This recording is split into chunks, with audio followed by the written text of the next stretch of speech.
Sir, Hola Shams from Tilford, Islamabad asked. From? Hola Shams. Why do some imams does not say Bismillahir Rahmanir Rahim before reciting Surah Al Fatiha in prayers? كان السؤال لماذا نرى أن بعض الأئمة لا يقولون لفظ يعني جهرا بسم الله الرحمن الرحيم خلال الصلاة؟ There are two schools of jurists who have different attitude towards these.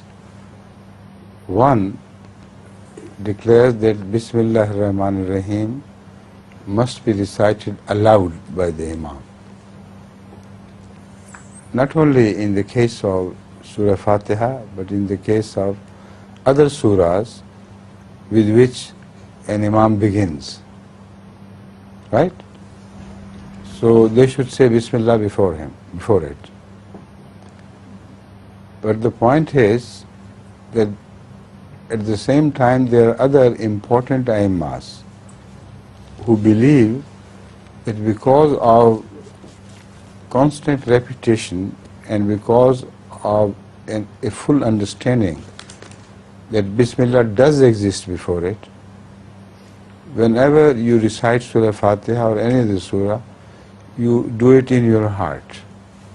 You repeat the words Bismillah ar-Rahman ar-Rahim in your heart, and you may not repeat them loudly. So there are no two opinions about saying Bismillah ar-Rahman ar-Rahim. The only debate is about whether it should be said loudly or within your heart.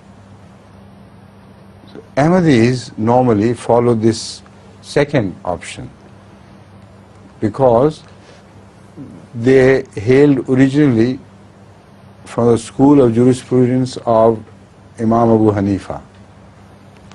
Although now the situation has changed, we follow all jurisprudence whenever we find support in the Holy Quran or Hadith.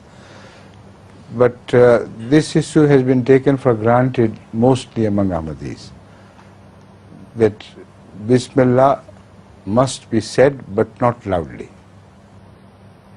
On the other hand, it is a sort of issue where the Jamaat does not take exception against those who do it loudly, because they're minor things of your choice. I remember my late uncle, Hazrat Sayyid Waliullah Shah Sahib, who had been for a long time in Turkey and Arab countries. He was influenced by the Shafi'i school of thought. So throughout his life, he maintained this practice. Whenever he led the Namaz, either at home or in the mosque, he sometimes delivered khutbat because Hazrat Amir al-Mu'mineen at that time appointed him to do that. He always said Bismillah ar-Rahman ar-Rahim loudly. And I don't remember a single alim of Jamaat to object against it. So this is the open attitude of the Jamaat Ahmadiyya. If the questioner wants to say Bismillah ar-Rahman ar-Rahim and still remain an Ahmadi, he is most welcome. There is no objection against it. Understand now all the relevant questions?